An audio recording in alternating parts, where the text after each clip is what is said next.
রামনারায়ণ রাম। আমি প্রথমে আমার ঠাকুরকে জানাই আমার প্রণাম এবং আপনাদের সকলকে জানাই বৈদিক অভিনন্দন। রামনারায়ণ রাম। এই বলে আমি আজকের তত্ত্ব আলোচনা শুরু করছি। এখানকার ধারাগুলো নিয়ে এমন একটা নিয়ম সৃষ্টি করা হয়েছে যে এই রকম যারা করবেন তারা ভগবান নয়, তারা শয়তান।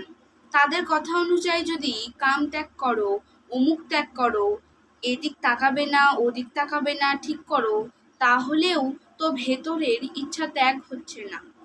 ভেতরকার ইচ্ছা শক্তির যে কাম প্রতি ক্ষণে ক্ষণে উকি ঝুঁকি মারছে, তা তো আটকাতে পারছো না।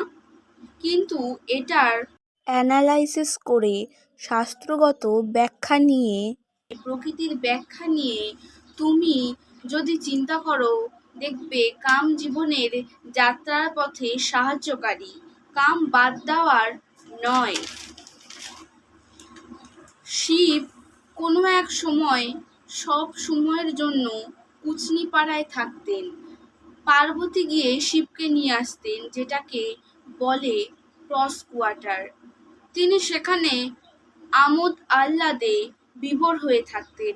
পার্বতী সেই সব নারীদের বলতেন, তোমরা কত বড় ভাগ্যবতী যে এমনভাবে তাকে পাচ্ছ, তোমাদের ওপর যে তার কত বড় আশীর্বাদ, তোমাদের দেখলে আমার পুণ্য হয়। প্রকৃত সতী বলে যদি কিছু থাকে, তবে প্রকৃত সতী তোমরাই। আমি সতী নই।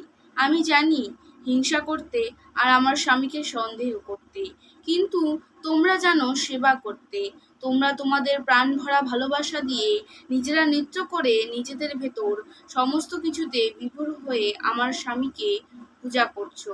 আমার স্বামী তোমাদের নৃত্য, তোমাদের গান, তোমাদের তাকানোতে তোমাদের ভেতর থেকে আনন্দে বিভোর হয়ে থাকেন। তোমরাই হচ্ছ প্রকৃত ভাগ্যবতী। পার্বতী সেই শিবকে নিয়েছিলেন।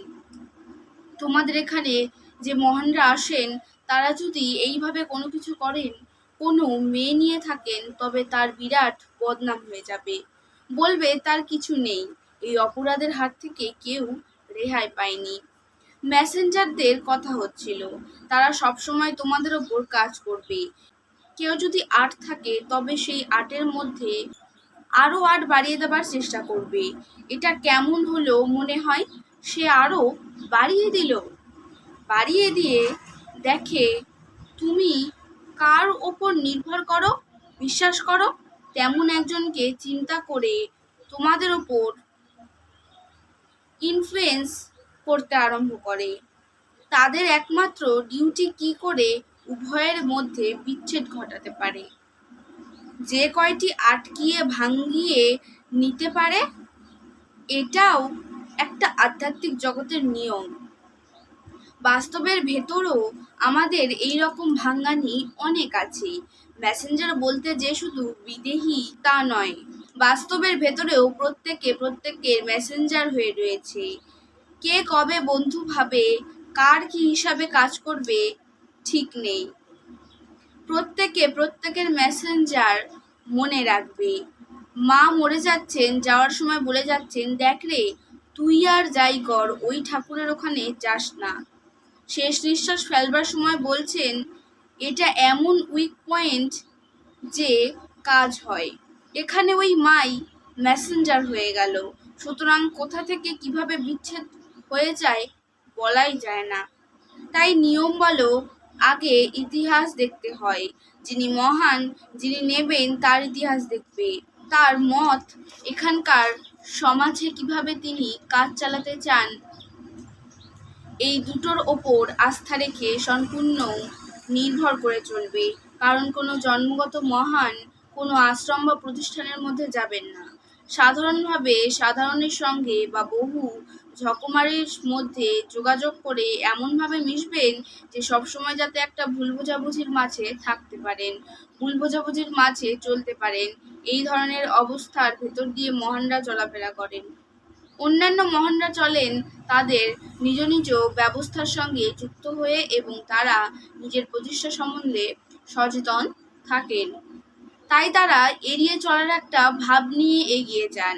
আর জন্মগত মহানরা কিন্তু পেঁচিয়ে পেঁচিয়ে জড়িয়ে এমন হযবরল করে এমন করে রেখে দেবেন যাতে মেসেঞ্জারগুলো খুব সুযোগ পায়, কারণ প্রত্যেকের মতপথ অনুযায়ী তারা কাজ করেন। যারা সাধক মহান তারা একভাবে সমাজকে নিয়ে যান, তাদের ধারা অনুযায়ী। আবার যারা জন্মগত তারা একভাবে টেনে নেন, তারা একটা মত জানিয়ে দেন, তোমরা যা খুশি করো, আমার বলার নাই, শুধু আমি যেন ডাক দিলে তোমাদের পাই, আমার হয়ে থেকো তাহলেই যথেষ্ট।